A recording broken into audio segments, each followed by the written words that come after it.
Hello friends, Rehman গার্ডেন্সে আপনাদের প্রত্যেককে স্বাগতম। আশা করছি আপনারা প্রত্যেকে সুস্থ আছেন এবং ভালো আছেন। আপনাদের প্রত্যেকের সুস্থতা কামনা করে আজকে একটা নতুন ভিডিও শেয়ার করতে চলেছি। এর আগে আমি আপনাদের যে ভিডিওগুলো দেখিয়েছি সেগুলো দেখিয়েছি যে কিভাবে ড্রাগন গাছের কলম করতে হয়, কিন্তু আমি পুরোপুরিভাবে আপনাদের সঙ্গে দেখাতে পারিনি যে ড্রাগন গাছের পরবর্তীকালে যে কাটিং থেকে নতুন চারা সৃষ্টি হয় বা ব্রাঞ্চ বার হয় বা ডালপালা বার হয় সেটা কেমন হয়, সেটা আমি আপনাদের সঙ্গে শেয়ার করতে চলেছি। দেখছেন যে ভিডিওতে যে একটা সবুজ ক্যারিতে আমি কিছু পাতা পচা, ডিমের খোলা, এইসব নোংরা দিয়ে আমি কিছু ড্রাগন গাছের কাটিং বসিয়েছিলাম, সেটা আমি আপনাদের সঙ্গে শেয়ার করেছি। যেহেতু আমার কাছে তখন মাটি ছিল না, সেই জন্য ছাদের ওপর পড়ে থাকা এই পাতা পচা সার দিয়েই আমি এই কাটিং বসিয়েছিলাম। যদি আপনি এই কাটিংটা গরমকালে বসান তাহলে কিন্তু খুব তাড়াতাড়ি ওর থেকে ডালপালা বার হয়, আর যদি আপনি বর্ষাকালে বসান তাহলে কিন্তু একটু টাইম লাগে এবং কাটিং পচে যাওয়ারও সম্ভাবনা থাকে, যদি বৃষ্টির জল ওই পলিপ্যাকের মধ্যে বা যার মধ্যে আপনি কাটিংটা বসিয়েছেন তার মধ্যে জল জমলে।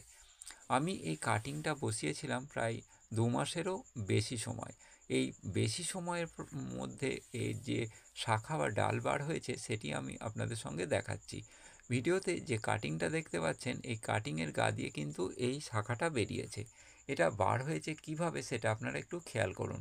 কাঁটাগুলো দেখবেন যে কাটিংটা বসানোর মাসখানিক পরে কাঁটাগুলো গা দিয়ে লাল একটা অংশ দেখবেন, সেই লাল অংশগুলো থেকেই কিন্তু যে কোনো একটা থেকেই শাখা বার হতে পারে।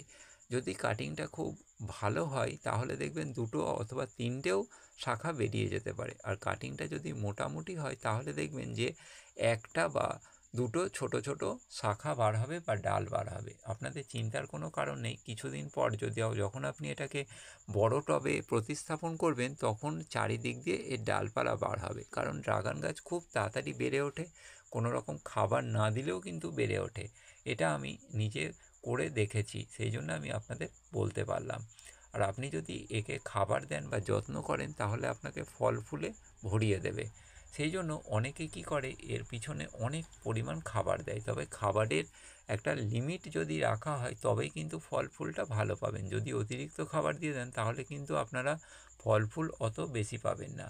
এই কাটিংগুলো যখন আপনি বসাবেন তখন যদি আপনারা মাটিতে বসান তাহলে যে রেজাল্ট বা ফলাফল হবে তার থেকে যদি আপনারা পাতা পচার সার বা হালকা জিনিসে বসান তাহলে সেটা কিন্তু ভালো ফল হবে। টাইমটা একটু বেশি লাগলেও আপনার সেই কাটিং থেকে কিন্তু দ্রুত শাখা বেরিয়ে পড়বে। বন্ধুরা, আপনাদের যাদের এই ড্রাগন গাছ রয়েছে তারা বাড়িতে করে দেখতে পারেন, তাহলে কিন্তু আপনাদের ড্রাগনের কাটিং থেকে নতুন চারা উৎপাদন করলে ফলের পরিমাণটাও কিন্তু বাড়বে। ধন্যবাদ সবাইকে।